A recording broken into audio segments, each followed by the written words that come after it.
Hello student, very good morning to all of you. Dear student, now today we have a new question paper. Okay, we will discuss. Okay, and this question paper contain a botany as well as a zoology content. Okay, और इस paper का discussion जो हमारे class में होगा वो 2 दिन में होगा, बिकॉज क्वेश्चन बहुत ज़्यादा है. एक एक क्वेश्चन के ऊपर जब हम काम करते हैं तो हम एक क्वेश्चन से सिर्फ एक क्वेश्चन को डन नहीं करते, हम एक क्वेश्चन से 3 क्वेश्चंस को डन करते हैं. Got it. इसलिए इस पेपर का जो वीडियोस है ये आपने वॉच करना है, बट 2 डे में. हाँ, विद इन 2 डे में. Got it. मतलब फर्स्ट डे में आपने 17-18 क्वेश्चन तक डन करना. देन आफ्टर दैट जैसे हमारा क्लास में 18 क्वेश्चन होगा, देन नेक्स्ट क्लास में 18-32 होगा, 19-32 वो आपने नेक्स्ट क्लास में डन करना. Okay okay, let discuss. अब सेक्शन ए में हमारे पास बच्चा पूछा गया है कि कार्लिनियस इज एसोसिएटेड विद. तो कार्लिनियस एसोसिएटेड विद बाइनोमियल नॉमेनक्लेचर, क्योंकि लॉ ऑफ लिमिटिंग फैक्टर तो आएगा नहीं, बिकॉज वो ब्लैकमैन ने दिया था. Inheritance of acquired character, origin of species, that ये सब इवैल्यूएशन का पार्ट है. तो ये इनहेरिटेंस ऑफ एक्वायर्ड कैरेक्टर ये लामार्क ने बताया था. तो ये तो आपने अभी इवैल्यूएशन वाला चैप्टर क्लास 12th में डन करना है. तो कार्ल लिनियस आपने पढ़ा है. कार्ल लिनियस ने बाइनोमियल नॉमेनक्लेचर दिया. During micturition the muscle of urinary bladder and urethral sphincter will. सभी को पता है मिक्चुरेशन का मतलब होता है पैसेज ऑफ यूरिन. समझ आए. और जब भी यूरिन पैसेज होना होता है यूरिनरी ब्लैडर से रिसेप्टर के माध्यम से सिग्नल जाएगा ब्रेन को, और ब्रेन से फर्दर एक सिग्नल आएगा जिससे यूरिनरी ब्लैडर कॉन्ट्रैक्ट होगा और यूरिथ्रल का जो ओपनिंग है स्फिंक्टर है वो रिलैक्स होगा. Got it. And then the inhibition of enzyme activity by the presence of a chemical that competes with the substrate for binding the activity site of the enzyme is called. तो ऐसा chemical होते हैं जैसे aspirin जैसे, जो but enzyme के substrate के साथ compete करते हैं, मतलब एंजाइम को जुड़ने नहीं देते, खुद जुड़ जाते हैं, एंड इसको हम बोलते हैं that is a substrate analogue. The quiescent centre. Quiescent centre का मतलब ही होता है इनएक्टिव स्टेट. Got it. जहाँ पर सेल जो है वो टेम्पोरली पीरियड के लिए इनएक्टिव होते हैं. डिवीजन फॉर्म मतलब वो मेटाबॉलिकली तो एक्टिव होते हैं लेकिन डिवीजन के फॉर्म में वो इनएक्टिव होते हैं, जैसे जिसको हम बोलते हैं G not phase. Got it. तो यहाँ पूछा प्लांट में मोस्टली कहाँ होता है, that is a root tips में होता है. Which one of the following is not correctly match. तो inspired air equal to alveolar. क्यों? क्योंकि इंस्पायर्ड ईयर जो होता है that is equal to the atmospheric air. समझ है. एटमॉस्फेरिक एयर, क्योंकि इंस्पायर्ड मतलब दैट इज ऑक्सीजन का आना, मतलब बाहर से इंस्पिरेशन, तो बाहर से गैसेस आएंगे ना, तो इसलिए that is equal to atmospheric. Not alveolar. Alveolar तो मतलब वो हो गया जो एक रेस्टिंग स्टेट, जो मतलब एक रेजिडुअल वॉल्यूम है. समझिए. या फर्दर जो एल्वेलाई के पास जो गैसेस है उसमें से CO2 जो है वो या तो बाहर जा सकता है, या तो फर्दर उसमें ऑक्सीजन है तो वो तो अंदर ब्लड में जा सकता है. समझ है. Next, the most efficient converter of sunlight, that is a sugar cane. बिल्कुल, बिकॉज C4 प्लांट से बिलोंग करते हैं. Then next, pila globosa apple snail. इसका आपने देखना कि कौन सा स्टेटमेंट सही है. जैसे फर्स्ट स्टेटमेंट और थर्ड करेक्ट है. क्यों? It is adapted to lead an amphibious life. जैसे एम्फीबियन पर terrestrial as well as water में रहते हैं, उसी प्रकार पाइला ग्लोबोसा जो मुलस्का से बिलोंग करता है, इसका भी इसी प्रकार से लाइफस्टाइल है कि टेरेस्ट्रियल या नियर द बट जैसे top layer of the water में अगर ये रहता है या साथ में टेरेस्ट्रियल बॉडी में, तो वहाँ ये लंग्स के थ्रू रेस्पिरेशन करता है, और जब पानी में होता है ये गिल्स के थ्रू करता है. और दूसरा, ये इसमें अमोनोटिलिक और यूरिकोटिलिक दोनों टाइप ऑफ एक्सक्रीशन मिलता है. अगर वाटर में होगा तो अमोनोटिलिक होता है, और जहाँ ये टेरेस्ट्रियल लैंड पे जब ये रहता है तो पानी की कमी होती है, ना के बराबर पानी पीता है, तो यूरिकोटिलिक. तो इसलिए स्टेटमेंट 1 और 2 are correct. The lymph in frog lack. जैसे ह्यूमन में लिम्फ में RBCs नहीं होता है, वैसे फ्रॉग के भी लिम्फ में RBCs नहीं होता है एंड फ्यू प्रोटीन नहीं होता. How many number of gibberellins are distributed the different organism. You know very well that is a more than 100. Non flowering plant belongs to cryptogamae बोलते हैं, और फ्नीरोगैमी का मतलब होता है that is a flowering plant. और flowering plant में कौन कौन आते हैं? जिम्नोस्पर्म और एंजियोस्पर्म. जिम्नो और एंजियो आते हैं. और क्रिप्टो में कौन कौन से आते हैं? एल्गी आ जाता है, ब्रायोफाइटा आ जाता है, और हमारे पास क्या आ जाता है, that you have a pteridophytes आ जाता है. Got it. नेक्स्ट आ गया हमारे पास section B. Stomata are present on the ventral side of dicot leaf. What may be the reason. क्योंकि इसलिए ventral side of the dicot leaf में स्टोमेटा प्रेजेंट होते हैं क्योंकि वो सन की और वो पार्ट बट एक्सपोज होता है, और सन की ओर से ही बट लाइट एनर्जी को गेट करना है, as well as but stomata open होने से CO2 को भी फिक्स करना होता है। लेकिन वेंट्रल सरफेस जो होता है इसलिए सन की ओर होता है ताकि बट ज़्यादा से ज़्यादा लाइट को ट्रैप कर सके और फोटोसिंथेसिस हो सके। Got it.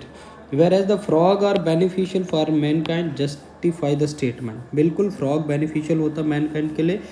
जैसे फ्रॉग को फील्ड में फ्रॉग इंसेक्ट पेस्ट को खा लेता है, जिसके कारण फर्टिलाइज़र यूज़ करना नहीं, सॉरी केमिकल यूज़ नहीं करना पड़ता है। And frog help to prevent the damage to crops. Frogs important है फूड चेन में एंड इम्पॉर्टेंट कंपोनेंट है इकोसिस्टम का, इकोलॉजिकल बैलेंस बनाने में हेल्प करता है। Got it.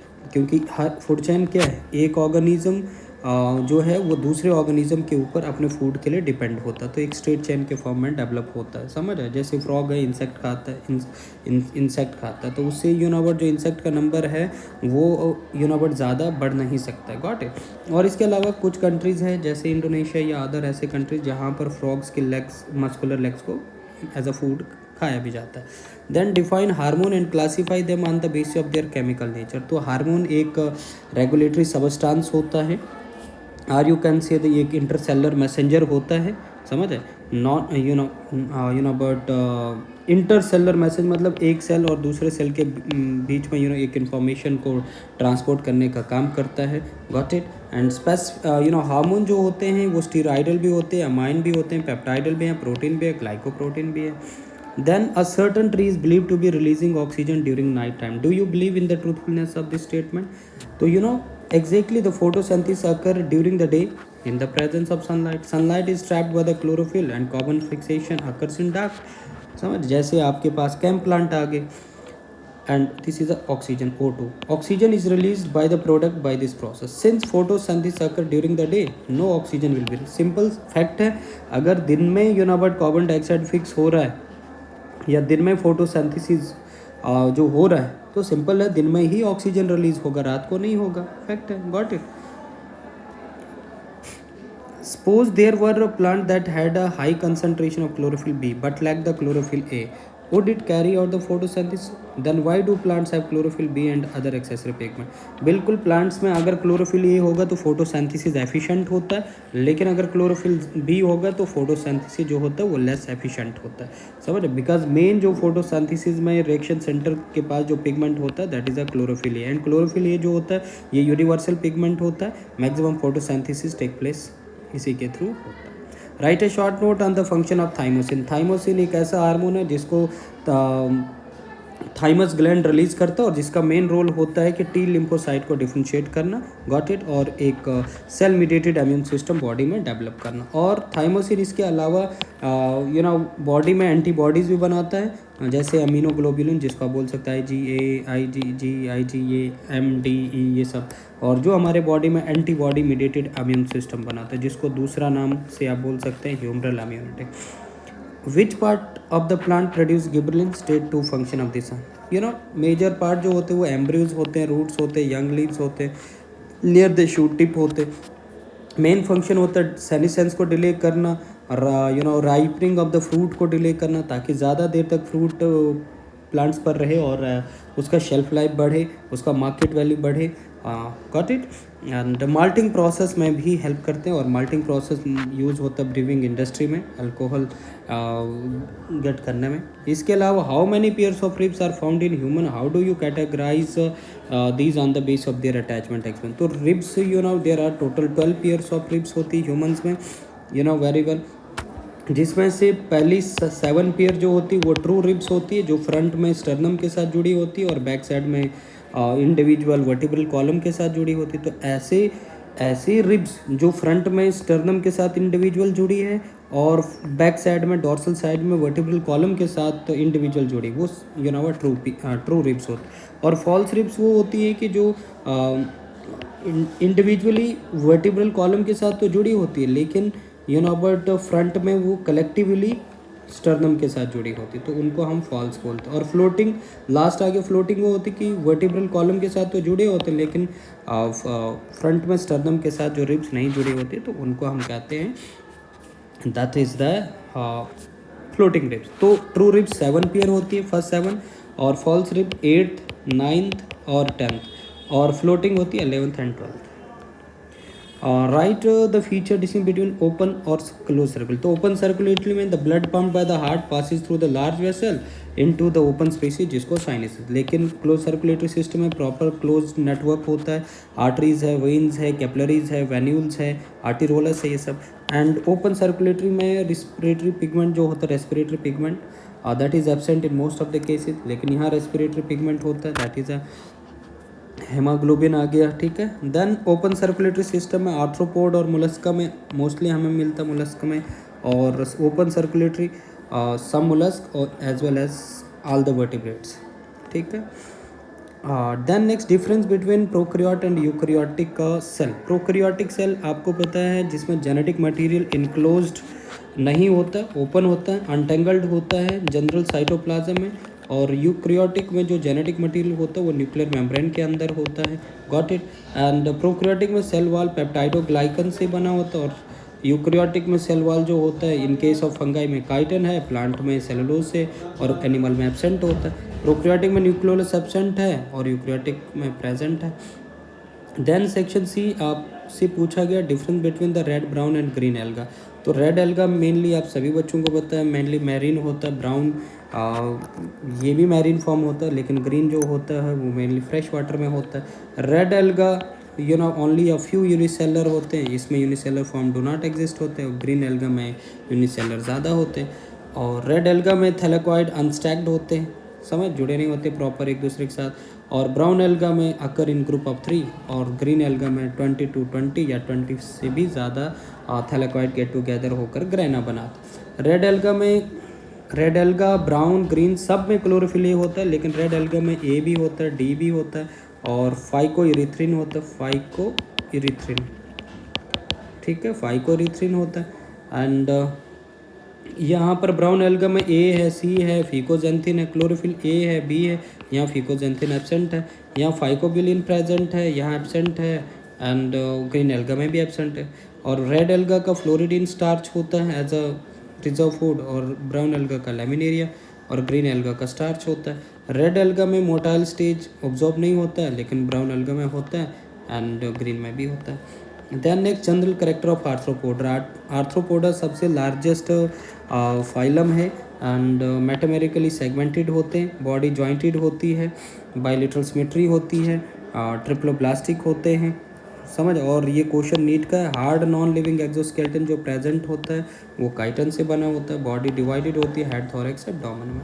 Then protein have a primary structure if you are given a method to know which amino acid is either of the two terminant of the protein, can you connect the in this information purity or homogeneity of a protein? Exactly, a primary जो structure है, this is a primary structure, ये primary structure है। तो terminal and पे देखेंगे तो हमेशा left में एन टर्मिनल होता है, और राइट में आपको सी टर्मिनल। सी का मतलब होता है कार्बोक्सिलिक एसिड, एन का मतलब होता है that is a amino group, आ गया आपका अमाइनो एसिड आ गया, गॉट इट। तो और कार्बोक्स जो अमीनो एसिड होता है उसका बट इस प्रकार का फॉर्मूला अगर आप देखोगे, कार्बन की वैलेंसी 4 होती है, तो there is a right side में जो टर्मिनल एंड होता है वो कार्बोक्सिलिक होता है जिसको सी टर्मिनल बोलते हैं, और लेफ्ट में एन टर्मिनल मतलब जिसमें अमाइनो ग्रुप हो, and this is the structure of amino acid. और ये जो आपको रिंग फॉर्म है ये प्राइमरी, इसका मतलब है एक अमीनो एसिड, एंड ये दूसरा अमीनो एसिड, और ये बीच में जो है ये अमीनो एसिड के बीच में बॉन्ड है,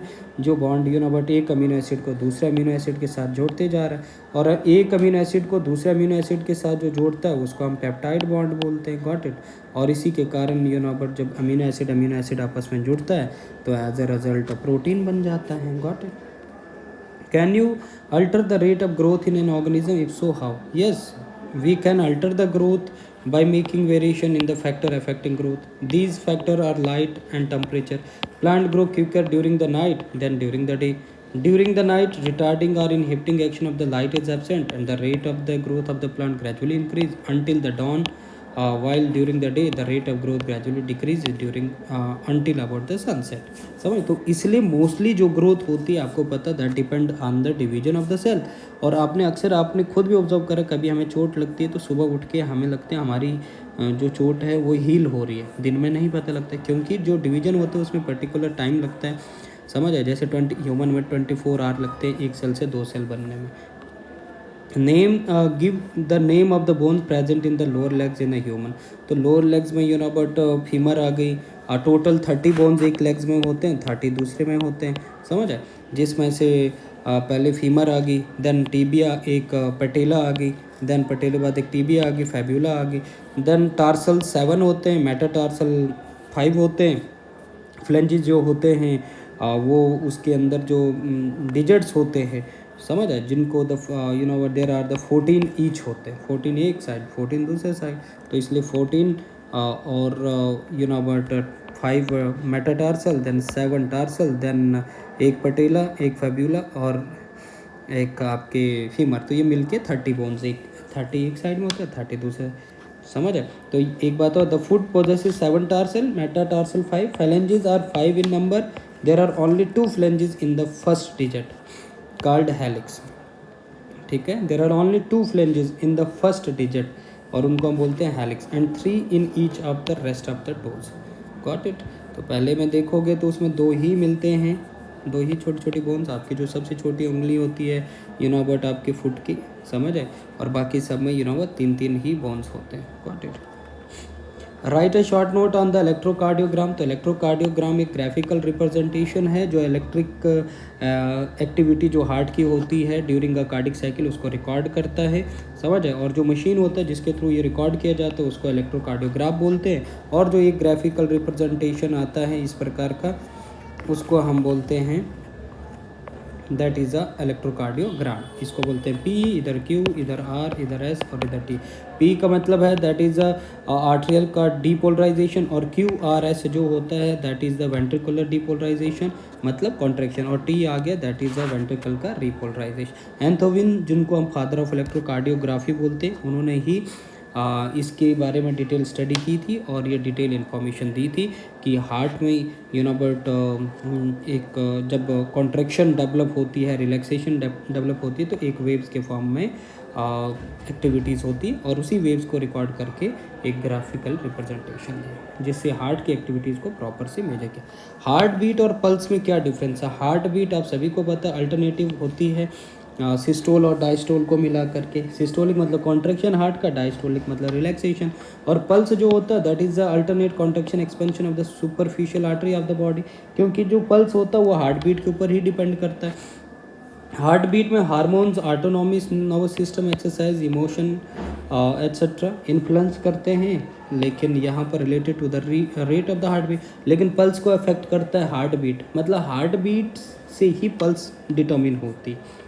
heart beat occur only it occur due to impulses produce by SC and AV node. तो ऐसे नोड से जिसको पेस मेकर बोलते हैं जहाँ से इम्पल्स जनरेट होती है, वेव ऑफ कॉन्ट्रैक्शन और डिस्ट्रीब्यूट होती है। और एवी नोड का काम होता है कि आर्ट्रिया से इम्पल्स को लेकर जाना और वेंट्रिकल को देना और वेंट्रिकल को कॉन्ट्रैक्ट करना। और पल्स जो है जिसमें rhythmic pumping of oxygenated blood into the artery system by the left ventricle. जो हार्ट के लेफ्ट वेंट्रिकल से ब्लड जिस प्रेशर से जाता है वही पल्स को बट डेवलप करता है। और heart beat is created by cardiac muscle, और पल्स जो है that is the rhythmic distension of the arteries related to the smooth muscle fibre. Then why does the nerve impulse flow more rapidly in myelinated fiber than in non-myelinated? In non-myelinated fiber myelin sheath absent होता है and ionic changes take place along the length of the nerve fiber, while as the myelinated nerve fiber depolarization of ionic change take place only in the myelin free areas, जिसको आप बोलते हैं node of रैनवेयर। इसलिए वहाँ पर myelinated nerve fiber में जो depolarization है आइंस का वो सिर्फ नॉर में ही टेक प्लेस होता है, तो इसलिए इसको इजी होता है बट मूव करना। और वहाँ पर बट नॉन मैलिनेटेड में मैलिन होता नहीं, इसलिए वो डिपोलराइजेशन में अलोंग द पूरे एक्सॉन का लेंथ में इम्पल्स को आगे ट्रांसमिट होना पड़ता है। Got it. Describe the important characteristic of gymnosperm. तो जिम्नोस्पर्म के क्या क्या इंपॉर्टेंट करेक्टर हैं तो जिम्नोस्पर्म आप सबसे पहले आपको पता है कि नेक्ड सीड वाला प्लांट होता है, समझ आए, जिसमें ओव्यूल जो होता है that is not enclose by the ovary वाल, और जिसमें हमेशा ओपन होता है, तो फर्टिलाइजेशन के बाद भी जो सीड होता है वो अनकवर्ड होता है, समझ आए। और जिम्नोस्पर्म में अबाउट आप देखोगे तो आपको साइकिल जैसे प्लांट मिलेंगे, पाइनस, सिड्रस, देवदारा, ये सब ऐसे प्लांट जो बिल्कुल हाई एल्टीट्यूड में होते हैं, जहाँ पानी की कमी भी होती है या काफ़ी टफ टेरेन होते हैं, वहाँ पर ग्रो करते हैं। तो ये क्योंकि इनके लीफ जो होते हैं वो संकन स्टोमेटा वाले होते हैं, समझ आए, थिक क्यूटिकल होते हैं, जो स्ट्रेस कंडीशन को भी ओवरकम इजिली कर जाते हैं। Got it. Differentiate between nucleoside और न्यूक्लियोटाइड। तो न्यूक्लियोसाइड आपको पता है it is a compound form by the combination of nitrogen bases with a pentose sugar. जब नाइट्रोजन बेसिस पेंटोज शुगर के साथ जुड़ता है तो उसको न्यूक्लियोसाइड, और न्यूक्लियोसाइड बेसिक नेचर का होता है, एग्जांपल गाइनोसिन, एडिनोसिन। और न्यूक्लियोटाइड जो होता है जब न्यूक्लियोसाइड प्लस फॉस्फेट जब ये जुड़ता है तो न्यूक्लियोटाइड बन जाता है। तो न्यूक्लियोसाइड किससे बना था? Nitrogen base plus pentose sugar, और प्लस फॉस्फेट ऐड हुआ तो बन गया न्यूक्लियोटाइड।